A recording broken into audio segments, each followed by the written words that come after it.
Donc, le titre du message aujourd'hui, c'est intitulé « En vérité ». Donc, celui de la semaine passée, c'était quoi? Est-ce qu'il y a quelqu'un qui se souvient? Le message de la semaine passée, c'était quoi? Non, ça, c'était l'autre avant. Ça, c'est l'autre semaine d'avant.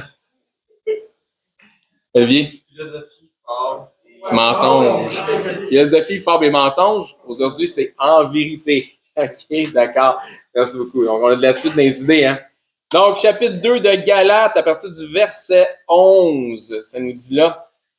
Mais lorsque Céphas vint à Antioche, je, Paul, lui résistai en face parce qu'il était répréhensible. Qui était répréhensible? L'apôtre Pierre. Paul a réprimandé l'apôtre Pierre. En effet, avant l'arrivée de quelques personnes envoyées par Jacques, il mangeait avec les païens, et quand elles furent venues, il s'esquiva et se tint à l'écart par crainte des circoncis.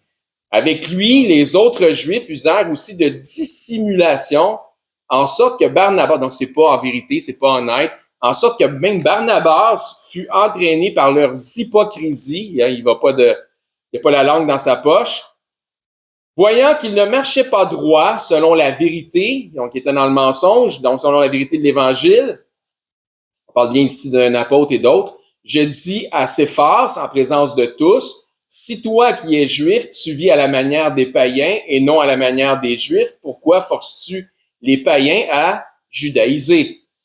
Nous sommes juifs de naissance et non pécheurs d'entre les païens. Donc, on est pécheurs d'entre les juifs. Il n'est pas en train de dire qu'il n'est pas pécheur. Néanmoins, sachant que ce n'est pas par les œuvres de la loi que l'homme est justifié, mais par la foi en Jésus-Christ, nous aussi, nous avons cru en Jésus-Christ afin d'être justifiés par la foi en Christ et non par les œuvres de la loi, parce que nul chair ne sera justifié par les œuvres de la loi.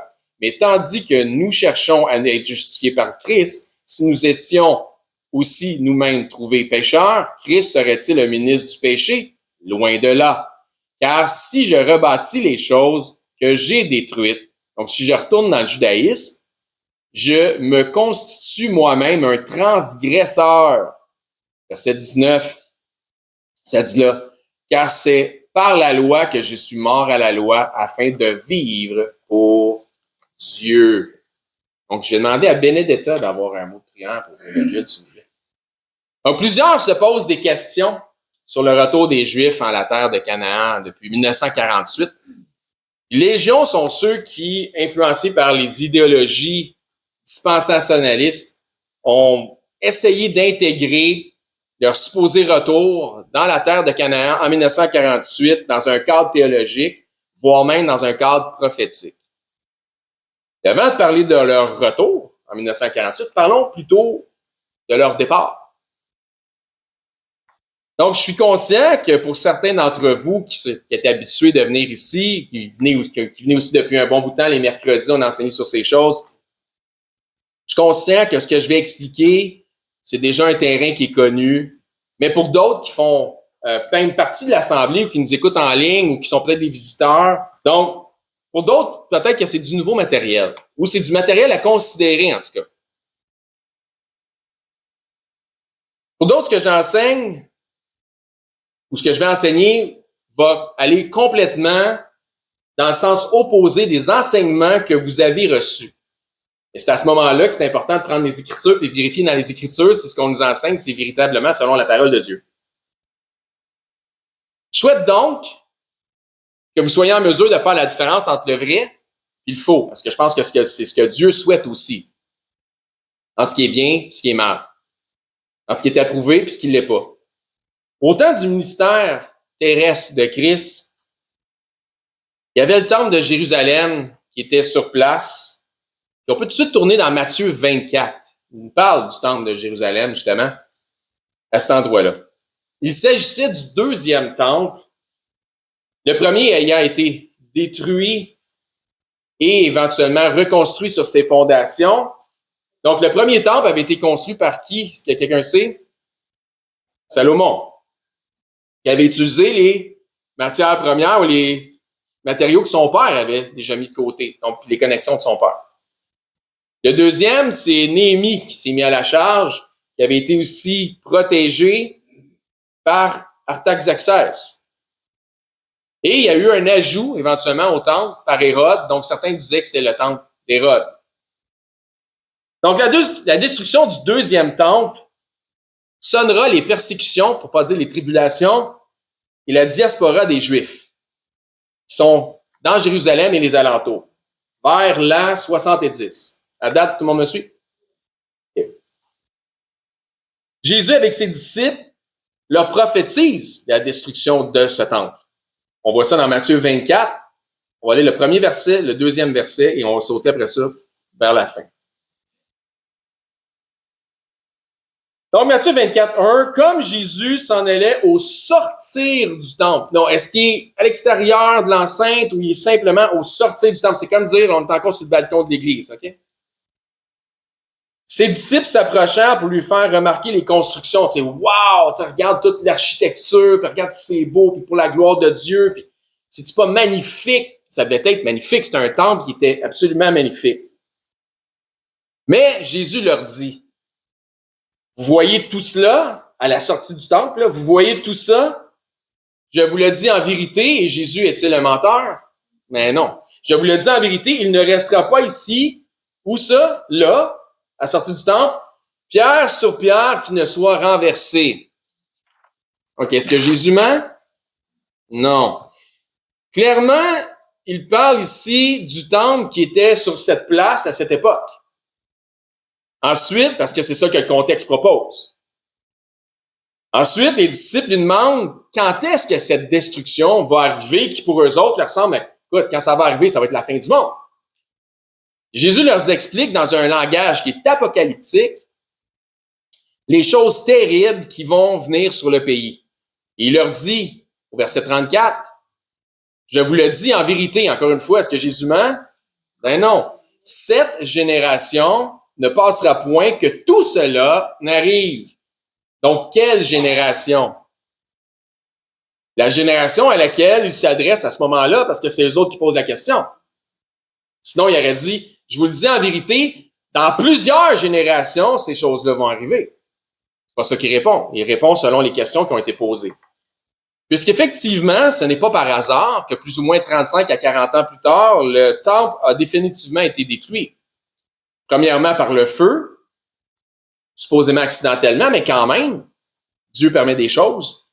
Et ensuite par les hommes qui ont manuellement tourné chacune des pierres que constituait le temple. Et pourquoi l'ont-ils fait, si vous voulez avoir l'histoire? C'est que, comme on voit dans Luc, c'est qu'il y a beaucoup d'ornements en or sur les murs du temple. Et quand le feu a pris, l'or a fondu, s'est incrusté dans les veines et les soldats romains qui avaient la dalle puis qui étaient payés en salaire ou en sel, ils ont retourné toutes les pierres, comme pour suivre les veines, comme un sillon d'or, pour tout enlever l'or qu'il y avait entre les pierres, qui avait fondu dans le temple. Et vraiment, il n'y a pas une pierre sur pierre qui n'a pas été retournée. C'est comme ça que c'est arrivé. Et c'est un fait historique, c'est vérifiable. Donc, je ne vais pas m'attarder trop sur le sujet. En fait, le texte de Matthieu 24, c'est un des textes les plus tordus par les influences hérétiques dispensationalistes. J'ai dit tantôt, selon une idéologie, mais ça frise l'hérésie rendue là. Donc, je ne vais pas trop, encore une fois, m'attarder sur le sujet, mais retenons qu'après le siège de Jérusalem, il y a bel et bien eu la destruction du temple en l'an 70. J'ai tourné dans Luc 19. Par la suite, il y a eu la diaspora des Juifs à travers le monde. Donc, ils se sont éparpillés un peu partout. Ainsi, si je résume, les Juifs, encore une fois, par entêtement, contre Dieu, parce que je dis encore une fois, parce que c'était passé dans l'Ancien Testament, on le voit plusieurs fois, où les Juifs s'entêtent contre Dieu, puis Dieu les sort de leur pays, les envoie en captivité ailleurs. Donc, vous savez de quoi je parle, si vous avez lu votre Bible. Donc, encore une fois, par entêtement contre Dieu, les Juifs ont perdu, encore une fois, leur pays d'origine. C'est là une conséquence du rejet de leur roi, Jésus-Christ, notre roi. C'est Jésus qui dit ça, que ça, c'est une conséquence du fait qu'il rejette Jésus comme étant le roi. On va voir ça dans les Écritures. Dans Luc 19, 41. Comme il approchait de la ville, Jésus, donc quelle ville? Jérusalem. Jésus, en la voyant, pleura sur elle et dit, « Si toi aussi, au moins en ce jour qui t'est donné, live right now, maintenant. Tu connaissais les choses qui appartiennent à ta paix, et maintenant elles sont cachées à tes yeux. Il viendra sur toi des jours, Jérusalem, où tes ennemis t'environneront de tranchées, t'enfermeront, donc un siège, et ils te serreront de toutes parts, assiégés. Quand ça? Ils te détruiront, toi et tes enfants, au milieu de toi. Ils ne te laisseront pas en toi pierre sur pierre. Quand? En 70. Parce que tu n'as pas connu le temps où tu as été visité. Visité par qui? Par Dieu en chair, le roi des rois. Ainsi donc, si la conséquence du rejet de Christ est, selon le décret divin, la destruction du temple de Jérusalem et la diaspora juive, Dieu les a carrément jetés dehors de la terre promise. Conséquence. Il y a maintenant une nouvelle alliance où le temple n'est pas fait de main d'homme. Vrai? Ben oui, c'est dans la Bible. Une nouvelle alliance où les véritables Juifs sont circoncis de cœur. Vrai? Une nouvelle alliance où les citoyens en Israël, donc comme ça nous dit dans la King James, le Commonwealth, de faire partie de la citoyenneté d'Israël, passe par la foi en Jésus-Christ. Vrai? Une nouvelle alliance où le temple est maintenant une habitation de Dieu par l'Esprit. En esprit, pardon. Donc en vérité et en esprit. Et la référence est dans Éphésiens 2, 20, 21, 22. Vrai?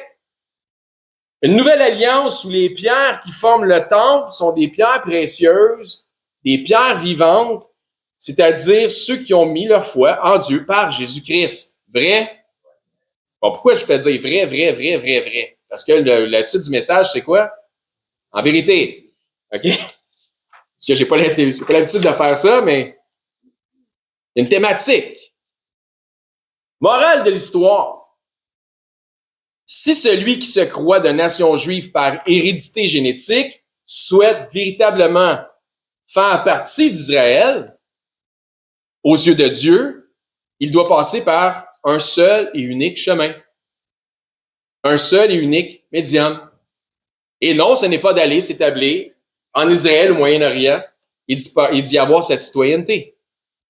Mais c'est de mettre sa foi en Jésus-Christ comme étant le Messie qui devait venir. En l'an 70, après un long siège, Rome s'empare éventuellement du temple, le brûle, supposément, comme j'ai dit, accidentellement, mais les dommages sont là quand même. Et parlant de dommages, ça crée des dommages collatéraux qui amèneront éventuellement une diaspora des Juifs. Le récit des événements peut être lu via les chroniques de l'historien juif passé au service de Rome, Flavius Joseph. Donc, si tu renies l'histoire, tu renies la réalité des choses. Tu peux vivre dans un monde de licorne, ça te tente, pas de problème. Donc, son rapport historique s'enligne très bien, mais sans aucun mysticisme, avec certains des écrits au sens littéral apocalyptique, parce que pour ceux qui ne savent pas, Apocalypse, c'est pas juste le nom d'un livre, c'est un sens littéral.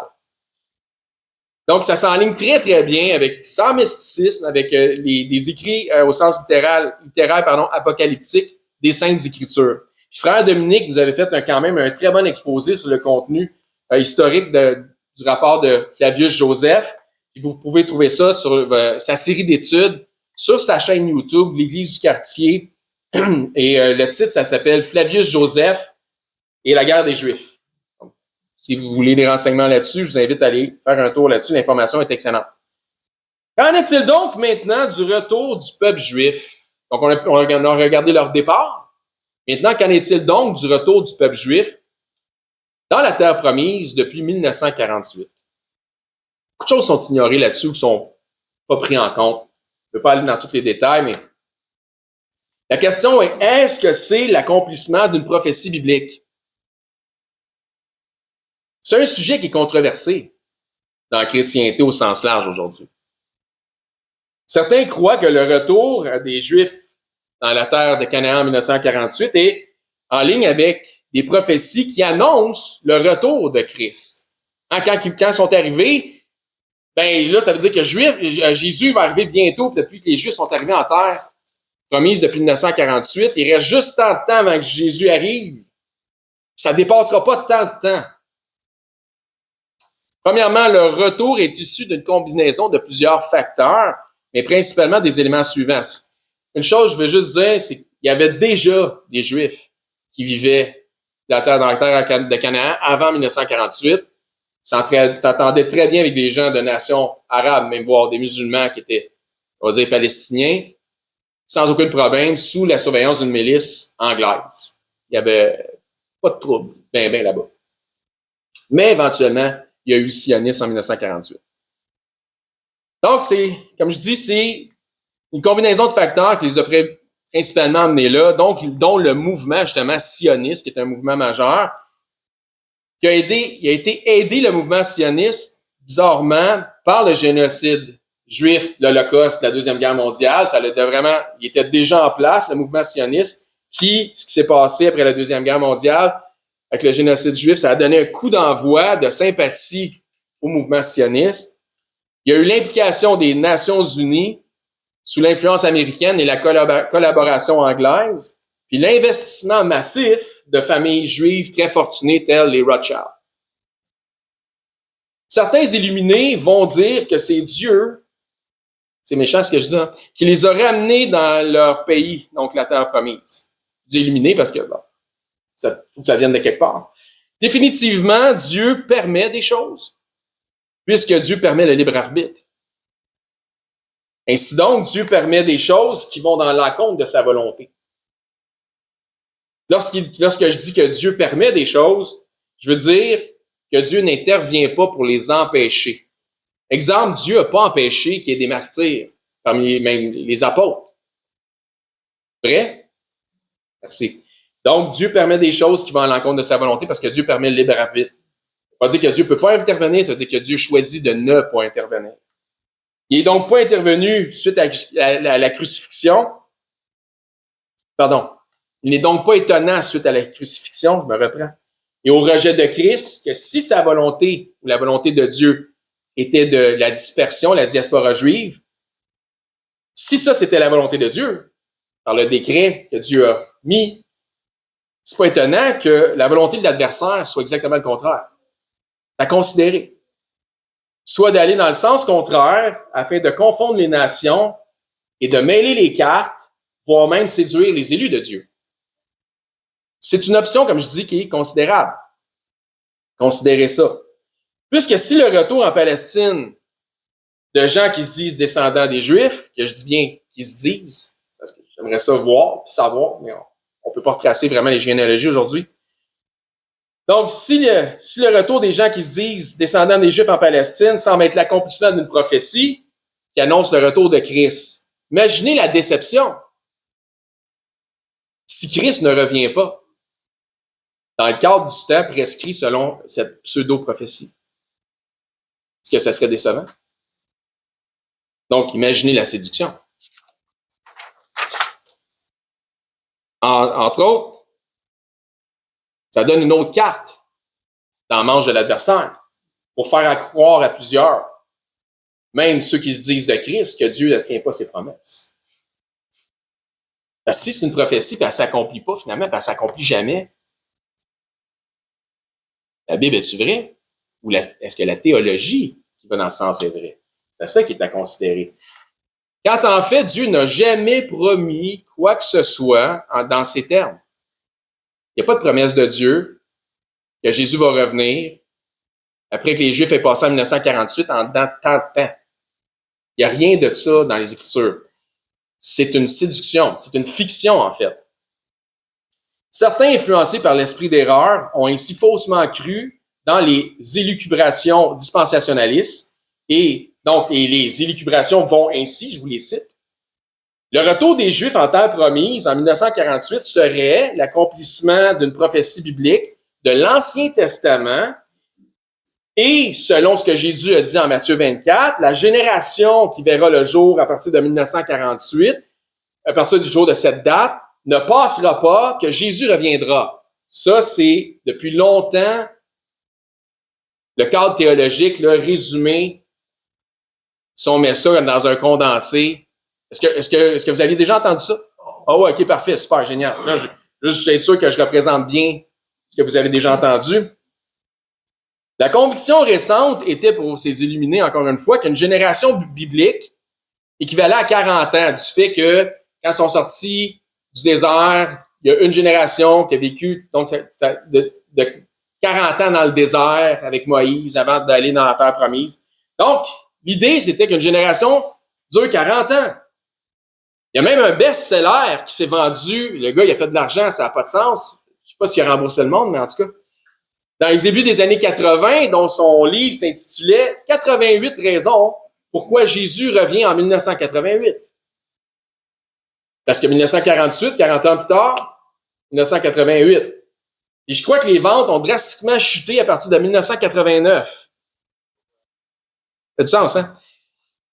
Comment est-ce qu'ils ont justifié le tout? Comment est-ce qu'ils ont justifié l'erreur? Oups, on s'est trompé. Il n'est pas revenu. Faut faire les calculs. Je pense que de base, les maths n'étaient pas bonnes, mais en tout cas, en disant oui, mais dans les Écritures, des fois, on voit qu'une génération peut s'étirer jusqu'à 70 ans. Non, c'est ça, c'est presque la vie d'un homme. Tu peux avoir 3 générations dans 70 ans. Ainsi, en 2018 est arrivé éventuellement, Jésus n'est pas revenu.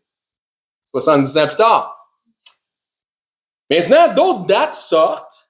Parce que là, il faut refaire les maths, on s'est encore trompé, qu'est-ce qui se passe? Donc, d'autres dates sortent basées sur un tas de justifications reliées à des dates d'événements qui s'est passé en Israël. Ouais, mais là, c'est peut-être une génération à partir de tel événement qui s'est passé en Israël. Tu sais, quand la Bible nous dit que l'homme, il va justifier toutes ses voies et toutes ses pensées. C'est de ça qu'on parle. Ça fait plus de 50 ans que les dispensationalistes nous prêchent les mêmes niaiseries. Ils ne peuvent tout simplement pas faire amende honorable et admettre qu'ils ont eu tort. Parce que le fun, qu'il y en a un qui se réveille et dit, on était dans le champ, on s'est trompé, puis on s'excuse. Ils peuvent pas admettre qu'ils ont tordu les Écritures pendant si longtemps. Ils peuvent pas admettre qu'ils ont tout simplement été séduits par l'esprit d'erreur. Savez-vous combien de gens, en 1988, qui ont loadé leur carte de crédit pensant qu'ils n'avaient pas besoin de les rembourser? Mais quelle gang d'épais! Ils peuvent pas admettre qu'ils ont tout simplement été séduits par l'esprit d'erreur. Pourquoi est-ce qu'ils peuvent pas l'admettre? Parce que beaucoup trop, écoutez bien ça, soyez attentifs, parce que beaucoup trop de leurs fausses théologies sont associées et liées les unes aux autres. Et le retour des Juifs en 1948 était, selon eux, la preuve qu'ils avaient raison sur l'ensemble de leur théologie. Donc, s'ils admettent qu'ils ont été séduits, qu'est-ce qui arrive au château de cartes? Tout tombe, tout va s'effondrer. S'ils admettent l'erreur avec le pseudo-retour des Juifs en 1948 comme étant une prophétie, il devra s'en suivre un effet domino de toute leur théologie et ça démolira leur type de ministère. Il y en a qui ont fondé leur ministère sur le fait que Jésus va venir sauver les Juifs. Particulièrement les Juifs. Il n'y a rien de ça dans les Écritures. Même dans Romains, c'est pas ça qui est écrit. Moi, ce que je vois là-dedans, c'est le fin stratège qu'est le diable. Il s'est déguisé en ange de lumière, puis ils l'ont cru. Ils ont choisi de croire le père du mensonge et Dieu a dit, c'est votre choix. Je vous laisse le libre arbitre sur ce sujet. Voici l'esprit. Donc, vous avez choisi de croire en ça. Pas de problème. C'est votre choix. Voici l'esprit d'erreur qui vient avec afin que vous y croyiez, mais bien comme il faut. Tu sais, pour être bien convaincu. Le rétablissement de l'État d'Israël en 1948 n'est pas l'accomplissement d'une prophétie biblique. C'est une abomination de ce monde et du prince de ce monde. Et il y a des Juifs hassidiques qui sont complètement anti-sionistes, qui seraient d'accord avec ce que je vous dis présentement. Quoique je ne suis pas d'accord avec le reste de ce qu'ils disent, mais ils seraient d'accord avec ce point-là. Donc, qu'est-ce qu'on a lu dans le psaume 2? Qu'est-ce que Marc nous a lu tantôt, Marc-Alexandre? Les nations se sont liées contre l'Éternel et contre son Fils. Les nations se sont liées. Les Nations unies, les nations se sont liées contre son Fils, contre l'Éternel et son Fils. Et c'est de cette manière que l'État d'Israël a été rétabli. Clairement dit, expliqué dans le psaume 2, entre autres. Pour ce qui est des dispensationalistes, ils croyaient avoir raison à cause des événements de 1948. Et qui aujourd'hui sont définitivement en train de perdre la face, ne savent plus trop comment refaire les maths. Voici pourquoi ils croyaient, et qu'ils croient encore, avoir raison, et pourquoi ils s'attachent toujours à ces hérésies mensongères. Parce que le psaume 18, verset 2 nous parle d'eux en disant, je vous fais la lecture, ce n'est pas à l'intelligence. Donc Dieu donne une intelligence. Ce n'est pas à l'intelligence que l'insensé prend plaisir. C'est à la manifestation de ses pensées. Quand les pensées, donc Proverbe 18, 2, quand les pensées de son cœur se manifestent en une forme de réalité, il dit, ah, je le savais! J'avais raison! C'est plus important pour lui d'avoir raison que de laisser Dieu dire ce qu'il dit. Tant que tout homme soit trouvé menteur puis Dieu véritable. Tout comme les hyper-eschatologistes qui ne discernent même pas les événements qui sont déjà arrivés dans le passé et qui appartiennent au passé et qui les transforment en choses à venir. Ils écoutent les nouvelles puis à chaque fois qu'il y a une guerre qui est mentionnée, ils disent c'est écrit dans la Bible qu'il va y avoir des guerres et des rumeurs de guerre. Les tribulations s'en viennent. Les 7 années vont commencer bientôt. Pensez-vous qu'il n'y en a pas eu des guerres, des rumeurs de guerre dans les 2000 dernières années? Combien de temps qu'on chante ça, là? Proverbe 18, 2. Donc, les choses qui appartiennent au passé sont au passé. Proverbe 18, 2. Je dis que ça vous shakerait, hein? Je l'avais averti au début du message. Ça nous dit, ce n'est pas à l'intelligence que l'insensé prend plaisir, c'est à la manifestation de ses pensées. Dieu te donne une intelligence, mais tu es trop sans dessein pour te servir de ton intelligence, puis ce que tu aimes mieux croire, c'est la manifestation de ta pensée pour que ça prouve que tu avais raison. Mais le temps va démontrer que tu avais tort. Dans les prophéties annoncées par les Illuminés, ça parle d'un retour des captifs. Vous avez déjà entendu ça aussi? Ça parle d'un retour des captifs du peuple de Dieu. Donc les Juifs retournés en terre d'Israël n'étaient pas des captifs. Ça dit que Dieu va prendre les captifs pour les ramener. Ils vont prendre des prophéties qui parlent des captifs. Les Juifs retournés en terre d'Israël n'étaient pas des captifs depuis les 2000 dernières années, là. C'était depuis des générations des gens qui avaient été accueillis par d'autres nations depuis des siècles. Ils n'étaient pas des captifs, ils étaient libres. Tu ne me feras pas croire que les Juifs de New York, en 1948, étaient des captifs quand leurs affaires fleurissaient de façon incroyable. Mis à part les événements de la Deuxième Guerre mondiale, ils étaient majoritairement libres dans des terres d'accueil. Ça fait du sens? C'est ça. Dieu avait justement besoin d'une autre nation concentrée dans un seul lieu, rebelle et désobéissante, de plus dans ce monde. Tout ce que 1948 a accompli en Canaan, c'est une autre terre telle Sodome et Gomorrhe de plus. Le premier événement que beaucoup considèrent comme le tout premier événement de la fierté, vous savez de quoi je parle? Donc, qui a eu lieu, fut en Israël lors de la manifestation de 1979 sur la place des rois d'Israël. Le premier événement de la fierté, considéré comme tel, 1979, Israël, place des rois d'Israël, une autre terre, comme Sodome et Gomorrhe.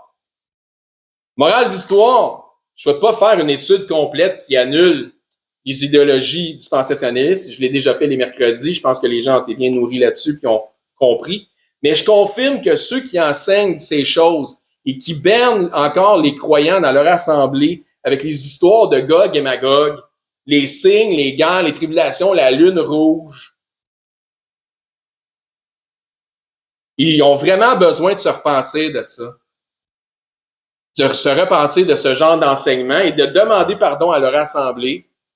C'est pas compliqué, c'est pas comme s'il y a une brique qui va te passer de travers dans le centre de la gorge, là. Tu fais juste dire, demande pardon. Ils ont juste besoin de se repentir, de demander pardon à leur assemblée pour avoir faussement enseigné ces choses, d'admettre qu'ils ont eu tort. Ils ont simplement à admettre qu'ils les ont dirigés dans l'erreur et remercier Dieu d'avoir éventuellement ouvert leur compréhension. Mais vous savez quoi? Ça n'arrivera pas. Ça n'arrivera pas parce que l'orgueil de la connaissance est une idole beaucoup trop forte, d'ailleurs, les lutherins dans les églises, dans les assemblées chrétiennes. Donc, si vous êtes dans une assemblée qui s'acharne sur sur ces sujets-là comme étant, encore une fois, des choses à venir, concentrez-vous ou qu'il y a quelque chose de spécial avec le peuple de Juif depuis 1948. Concentrez-vous sur les choses qui sont bien, puis laissez faire le reste, éprouvez tout, retenez ce qui est bon. Si on vous oblige, par contre, par une forme de domination à croire à ces hérésies, je vous suggère fortement, pour l'amour de Dieu et de la saine doctrine, de trouver une place où il y a un véritable enseignant, selon les qualifications bibliques. Donc, si nous résumons ce qui est du judaïsme comme étant une religion monothéiste, dans Galates 1, donc si on résume pour ce qui est du judaïsme étant une religion monothéiste, c'est effectivement le cas, mais leur Dieu, petit d, n'est pas le même Dieu que le nôtre. Le judaïsme est une religion sculptée de main d'homme, puisque ceux qui renient le Fils n'ont pas accès au Père, donc ils n'ont pas le même Dieu que nous autres. Le judaïsme ne vient pas de Moïse puis de la loi, comme on l'a vu dans le premier message. Si vous n'avez pas vu le premier message, vous n'étiez pas ici, allez l'écouter, je vous le conseille. Voici ce que Paul dit à ceux de Galates concernant le judaïsme, dont il faisait lui-même partie. Dans Galates 1, 11, « Je vous déclare, frères, que l'évangile qui a été annoncé par moi n'est pas de l'homme. » Paul dit ici qu'il ne pratique pas une religion d'homme et il va ensuite opposer sa foi, maintenant en l'Évangile, à son ignorance d'autrefois lorsqu'il était dans le judaïsme. Vous me suivez? Il dit au verset 12, « Car je ne l'ai ni reçu ni appris d'un homme, mais par une révélation de Jésus-Christ, pas de la religion d'homme. Vous avez su en effet quelle était autrefois ma conduite dans le judaïsme, comment je persécutais à outrance et ravageais l'Église de Dieu. Comment? Par un zèle dans le judaïsme.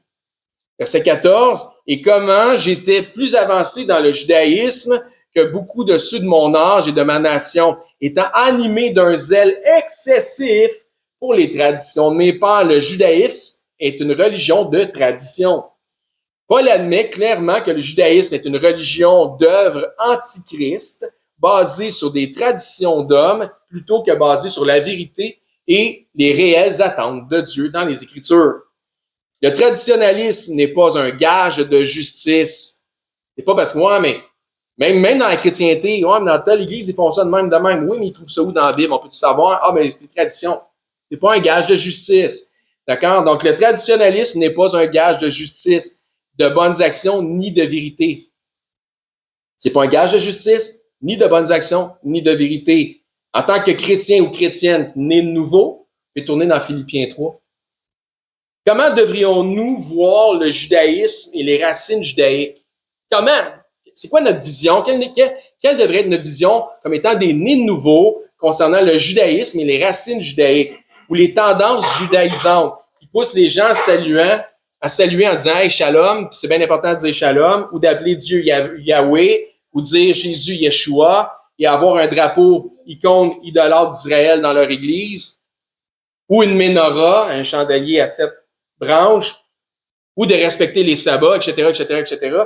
Comment voir tout ça en tant que véritable chrétien? Je vous suggère de voir le tout de la même manière que le converti Saul de Tarse, l'apôtre Paul. Êtes-vous prêts? Puis si après ça, vous voulez voir ça autrement, libre à vous, mais je vous suggère de suivre les directions de Paul là-dedans, parce qu'ils font bien du sens. On va lire un petit bout dans Philippiens, puis on va terminer bientôt. Verset 1, Philippiens 3. Au reste, mes frères, réjouissez-vous dans le Seigneur. Ça, c'est important. Je ne me lasse point de vous écrire les mêmes choses et pour vous, cela est salutaire. Donc, si vous avez l'impression que vous entendez souvent les mêmes choses ici, c'est salutaire. Prenez garde aux chiens, prenez garde aux mauvais ouvriers, prenez garde aux faux circoncis. Quels sont les faux circoncis? Lorsqu'il parle de faux circoncis, c'est par opposition aux vrais circoncis. Donc, ceux qui sont circoncis du cœur et non de la chair. Il explique clairement ça dans les versets suivants. Car les circoncis, c'est nous qui rendons à Dieu notre culte par l'esprit. Puis il ne parle pas des gens qui étaient nécessairement des Juifs circoncis dans la chair. Donc les circoncis, c'est nous qui rendons à Dieu notre culte par l'esprit de Dieu. Qui nous glorifions en Jésus-Christ. Les judaïsants ne se glorifient pas en Jésus-Christ. Et qui ne mettons point notre confiance en la chair. Il ne parle pas de la circoncision de la chair. Moi aussi, cependant, j'aurais sujet de mettre ma confiance dans la chair. Si quelqu'un autre croit pouvoir se confier dans la chair, je le puis bien davantage. Paul dit, parce que lui était juif parmi les juifs, il dit, moi, je suis circoncis le 8e jour, de la race d'Israël, de la tribu de Benjamin, hébreu, né d'hébreu. Quant à la loi, pharisien, il connaissait sa généalogie. Quant aux ailes, j'étais persécuteur de l'Église, j'étais irréprochable persécutant l'Église. Irréprochable dans le judaïsme, imagine-toi, à l'égard de la justice de la loi. Donc, irréprochable quant à la justice par la foi. Continuons, puis il l'explique en plus. Mais ces choses qui étaient pour moi des gains, je les ai regardées comme une perte à cause de Christ. Ne retournez pas aux choses judaïsantes, aux voies judaïsantes. C'est une perte à cause de Christ. Et même, je regarde toute chose comme une perte à cause de l'excellence de la connaissance de Jésus-Christ, maintenant qu'il a fait la connaissance de Jésus-Christ, son Seigneur, pour lesquels j'ai renoncé à tout. Il y aura 100% renoncé au judaïsme. Et je les regarde comme de la boue, afin de gagner Christ et d'être trouvé en lui, non avec ma justice, celle qui vient de la loi, parce qu'il était irréprochable au sens du judaïsme, mais avec celle qui s'obtient par la foi en Jésus-Christ, à cause de la justice qui vient par Dieu, par la foi. Donc la justice qui vient de Dieu par la foi. Comme il avait dit tantôt, à l'égard de la justice, de la loi, il était irréprochable. Oui, mais reprochable quant à la justice de Dieu par la foi en Jésus-Christ. Wow! Donc, comment le Paul converti à Christ voit le judaïsme et les qualités de ses racines juives? Comment est-ce qu'il voit ça? Comme de la boue. Dans le même sens qu'on utilise le mot booze. C'est vraiment ça. En anglais, dung. Dans le même sens qu'on utilise le mot booze, donc du fumier avec un M majuscule. Ça résume l'ensemble de ce que je crois est important à savoir concernant le judaïsme. De la bouse. Avec un M majuscule. Sachez donc que le christianisme n'est pas issu du judaïsme, ne vient pas du judaïsme et n'est pas la transformation du judaïsme. Tel qu'exprimé par Paul, le christianisme ne vient pas des hommes, mais de Dieu. Et il vient de Jésus-Christ. Conclusion de notre message de ce matin. C'est ce qui met un terme à notre étude sur le judaïsme. Donc, si vous n'avez pas vu les 2 autres messages, je vous conseille d'aller sur notre chaîne YouTube, de trouver les autres messages. Donc, celui-ci va être en ligne la semaine prochaine. Donc, on est toujours à un message décalé.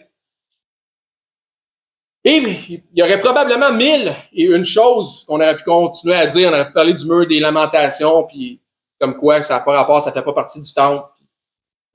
Anyway. Pas besoin de parler de ça, là, je pense qu'on en a assez parlé. Mais dans l'ensemble, ça donne une bonne vision de leur pratique versus les nôtres. La prochaine fois, nous allons voir une transition du judaïsme et évoluer éventuellement vers l'islam. Hein? C'est une étude sur les religions monothéistes qui a été demandée par quelqu'un de l'Assemblée. Donc, si vous n'avez pas encore fait de Christ votre Seigneur et Sauveur, posez-vous la question suivante. Si j'étais mort hier, où serais-je aujourd'hui?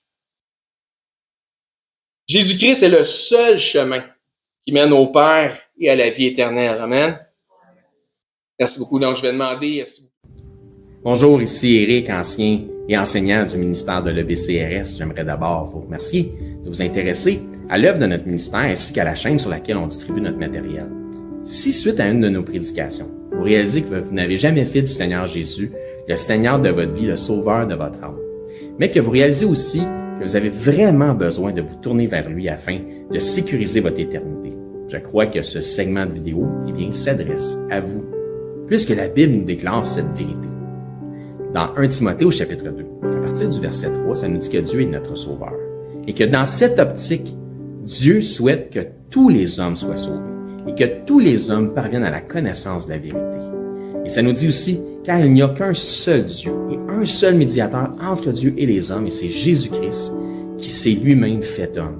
Et ça nous dit que Jésus-Christ s'est fait homme afin de lui-même se donner en rançon pour le rachat de tous. Jésus a dit en conversant avec ses disciples qu'il est le chemin, la vérité et la vie, et que nul ne vient au Père, c'est-à-dire à Dieu, qu'à travers la foi en Jésus lui-même. C'est la seule façon. C'est ce que Jésus exprime aussi en partageant l'Évangile avec un homme d'un certain âge qui se disait lui-même très religieux. Dans l'Évangile selon Saint Jean, au chapitre 3 et verset 16, Jésus dit à cet homme « Car Dieu a tant aimé le monde, qu'il a donné son Fils unique, afin que quiconque croit en lui, donc met sa foi en lui, ne périsse point, mais qu'il ait la vie éternelle. » Donc la volonté de Dieu, notre Créateur, elle est claire. C'est que tous parviennent à la repentance en faisant le choix volontaire de croire par la foi le récit de l'Évangile de son Fils Jésus-Christ. Les informations qui nous sont transmises dans la Bible nous font comprendre que par nature, malheureusement, nous avons tous enfreint les règles de sainteté déjà établies par Dieu. Nous avons tous enfreint au minimum une des 10 lois, des 10 règles, des 10 commandements, mentir, prendre le nom de Dieu en vain, manquer d'honneur à nos parents, blasphémer, peu importe. Donc Dieu, dans sa perfection, qu'il ne peut renier, est 100% juste. Et puisqu'il est 100% juste, il doit nous juger selon la justice. Et comme nous sommes tous coupables de péché et de transgression, nous méritons tous notre sentence. Mais bonne nouvelle, parce que Dieu, dans sa perfection, est aussi 100% miséricordieux et souhaite faire miséricorde à tous. Donc, Dieu nous tend la main afin de nous sauver du châtiment qui lui est réservé aux transgresseurs de sa loi. Jésus nous explique qu'un endroit terrible a été préparé pour Satan, le chef des anges déchus, des démons, un endroit de flamme, de regret, de tourment, de souffrance, etc. Et la réalité de l'enfer que Jésus nous explique, les raisons pourquoi c'est effroyable, et que tous les attributs de Dieu, ils sont absents, puisque c'est tellement éloigné de Dieu. Tandis que Jésus dit à ses disciples qu'il est allé au ciel, dans la demeure du Père, pour nous y préparer une place. Dans cette place, le paradis céleste, étant auprès de Dieu, au contraire de l'enfer, étant dans sa proximité, nous y retrouverons l'ensemble des attributs que procure sa présence. La joie, l'allégresse, l'amour, le bonheur, mais dans une proportion qui est inexprimable et incompréhensible pour les simples charnels que nous sommes présentement, dans une façon que les mots ne peuvent pas exprimer. La Bible déclare que le salaire du péché, c'est la mort, et non seulement la mort physique, mais aussi la mort spirituelle. Et que la mort spirituelle est une incapacité à avoir accès à Dieu. C'est une séparation d'avec Dieu. La Bible déclare dans Romains, chapitre 6, 23, que le salaire du péché, c'est la mort, mais que le don gratuit de Dieu, c'est la vie éternelle en Jésus-Christ, notre Seigneur. La vie éternelle est donc un cadeau que Dieu vous fait, qui est accessible pour tous, dans la mesure où chacun accepte de recevoir ce cadeau. Donc, tel un cadeau qui nous est offert, la réalité représente que nous n'avons pas d'effort ou d'œuvre à faire utile pour recevoir ce cadeau. Sinon, ça ne serait pas un cadeau, mais ce serait un dû. Ainsi donc, il n'y a aucune œuvre que nous pourrions faire pour nous racheter nous-mêmes de nos fautes, de nos transgressions ou de nos péchés que nous avons commis contre Dieu. L'œuvre utile pour notre rachat a été accomplie par Dieu en la personne de son Fils Jésus-Christ lorsqu'il a pris notre place sur la croix. Ce qui a été entièrement confirmé aussi pour notre justification à la résurrection des morts après 3 jours et 3 nuits au tombeau. Ainsi donc, la Bible dit que pour être sauvé de la mort et de l'enfer, c'est-à-dire afin d'avoir la vie éternelle et notre place au ciel, il faut simplement mettre notre foi en Jésus-Christ, le Seigneur. La Bible dit « Crois au Seigneur Jésus et tu seras sauvé ». Mais croire au Seigneur Jésus, c'est important qu'on en parle.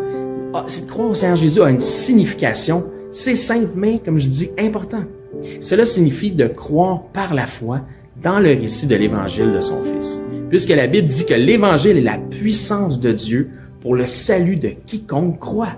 Que dit donc cet Évangile, cette bonne nouvelle, puisque Évangile veut dire bonne nouvelle? Mais Romains, au chapitre 10, nous en parle justement. À partir du verset 8, ça nous dit que cette bonne nouvelle, cette parole, est près de toi, elle est dans ta bouche et dans ton cœur. Or, c'est la parole de foi que nous prêchons. Si tu confesses de ta bouche que Jésus est le Seigneur et que si tu crois dans ton cœur que Dieu l'a ressuscité des morts, tu seras sauvé. Ça nous explique ensuite, car c'est en croyant du cœur qu'on parvient à la justice et c'est en confessant de la bouche qu'on parvient au salut, selon ce que dit les Écritures.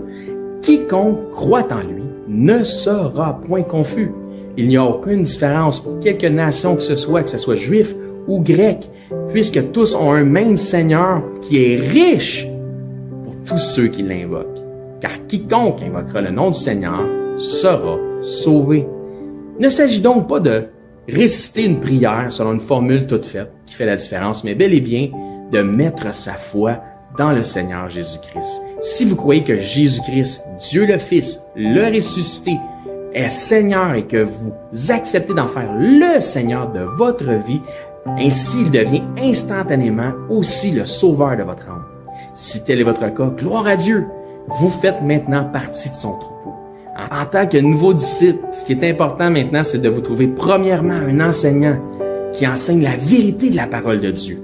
Et joignez l'assemblée où cet enseignant œuvre afin d'avoir part à l'amour des frères et de la famille en Christ. Si pour nous vous êtes local, c'est-à-dire par exemple 2 heures de transport et moins, eh bien venez nous voir, ça va me faire un plaisir de vous recevoir et nous pourrons parfaire votre éducation spirituelle selon une saine doctrine des Écritures. Donc c'est là-dessus que je vous dis, soyez bénis et je l'espère, à bientôt.